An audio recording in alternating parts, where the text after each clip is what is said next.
Hello guys, I have you over on Game Jolt, and I want to play a little sample video they have for you. This is actually a documentary. This is not a game.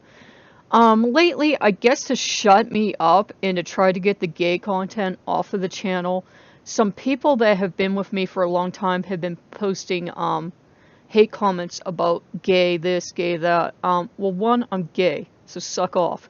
And two, I don't tolerate any kind of hate on the channel. So if you're going to be posting homophobic or racist stuff or anything like that, it's not going to be tolerated. I don't care if you're directing it at me or a video game character or another person. I'm just going to delete you from the channel. So the person that did that this morning, you earned yourself a lifetime ban. You do not come back from that. I don't want to hear your excuses. I don't think you're funny. I think you're stupid and ignorant. You want to hate gay people, go do it somewhere else. So, Gaming in Color. Out of the closet and into the arcade. Gaming in Color is a feature documentary exploring the queer side of gaming and the queer gaming community, gamer culture, hell, I guess, kind of cute, and events and the rise of the LGBTQ themes in video games. And that's a thing. If I come over here and I put LGBT in, I get nothing. If I put gay in, I like kind of get something. You know what I mean? There's not, if you're heterosexual,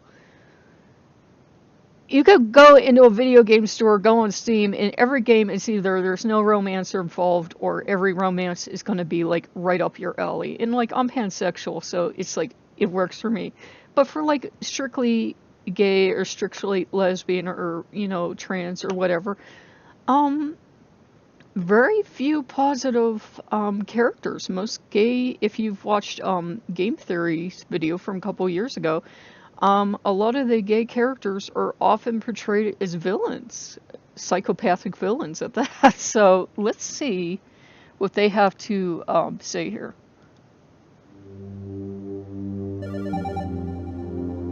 Yeah, I would consider myself a gamer. I've been a gamer since video games came to the home, you know, when I was a little kid. Gaming provides young gay people who may not be comfortable with themselves an outlet to be themselves that is totally forgiving, totally accepting, and you get to be anyone you want to be.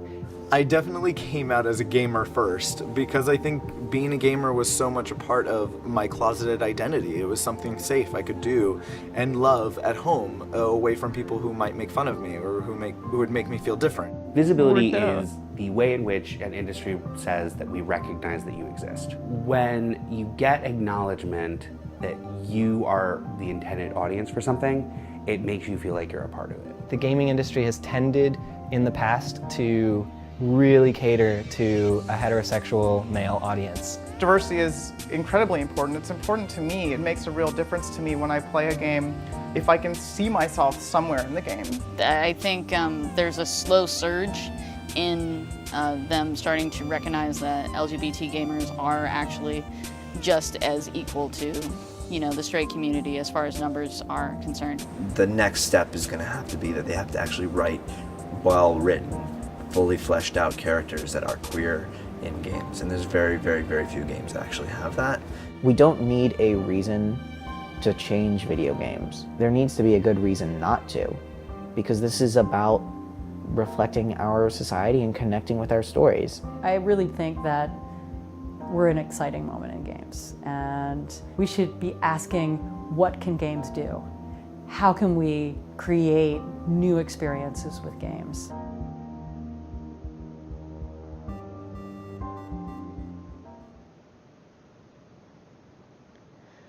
Okay guys, so this looks like it'll be really good, and I will give you the link over.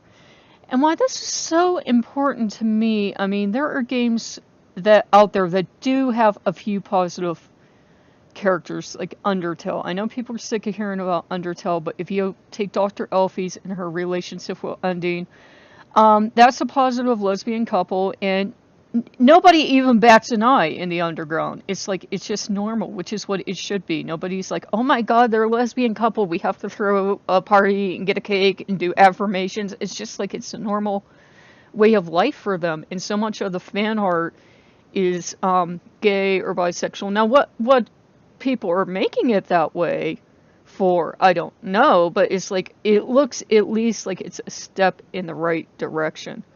For the people that are posting hate comments, all I'm going to do is keep putting out more gay content, because there is very little for gay people in the community. There is so overwhelmingly heterosexual stuff in the community, even done by gay gamers, even done by, I'm gay, and like the vast majority of the content I do is like straight hetero content, because that's what we have. So like the occasional gay content, you're still going to see it. If you don't like it, you can leave, because I'm not ashamed of who I am, and if you're ashamed of me, I don't want you here, I don't need you here, I don't need your lectures, I don't need your waving a Bible at me, I don't need you praying for me. I've heard it all before. I'm 40, I've heard it all before. You ain't gonna change me, honey, because I was born this way. And these just look like beautiful, hopeful people, and it makes you hopeful for games. Every game coming out doesn't have to be gay. It doesn't all have to have like a romance element. A lot of the best games don't have anything to do with romance or anything at all. But having that option and being recognized by the community, by fellow gamers, by developers, in a positive way, that's what this movie is about. It's like, we're tired of being the sociopath villain into S&M, and there's nothing, we're tired of being either the villain, or when games port over to America, if it's a positive gay character, they're written out, or they're suddenly not gay, or, we're kind of tired of that. We would like to see, options. It's not you're not going to be saturated with rainbows and glitters and everything else, but we would like to see options. Just, you'll still have like 9 billion straight games, but the occasional gay game or occasional gay character that's not a homicidal maniac or a villain, we would appreciate. Just like we would appreciate more ethnic diversity in games, yeah? And not have the people that are not white be the villain, okay? We would appreciate that. It's like everybody's white and straight in games. It's kind of weird. So guys, I hope you enjoy this, and I will give you the link over. And seriously, I had to address this because the person that said that to my face today was a longtime subscriber. And I was like, you know what? You take you and your hate, and you go out that door, because I am not taking it for you. I've worked a long way to get to acceptance. I was raised Roman Catholic. I was raised to hate myself. I was raised to be taught I was going to hell and I was going to burn forever. It took me a long time to learn to love myself and to learn that I am what I am, and that there's nothing wrong with me, and that this is natural. We have something called science. You shall learn how to use it. And I'm not putting up with the hate and intolerance anymore. This channel is a safe haven for everybody.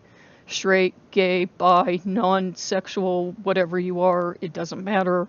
Everybody's welcome here. You guys know that. So, I've rambled on, but this really excites me that this is out there. And I was really surprised and pleased to find it when, so much of the community comes off as homophobic. I'd hate to tell you, please don't ever do a search for gay on, Game Jolt. You will not like what you find if you're gay. But this I liked. Okay guys, if you like what you see, like, comment, subscribe, and I will see you soon.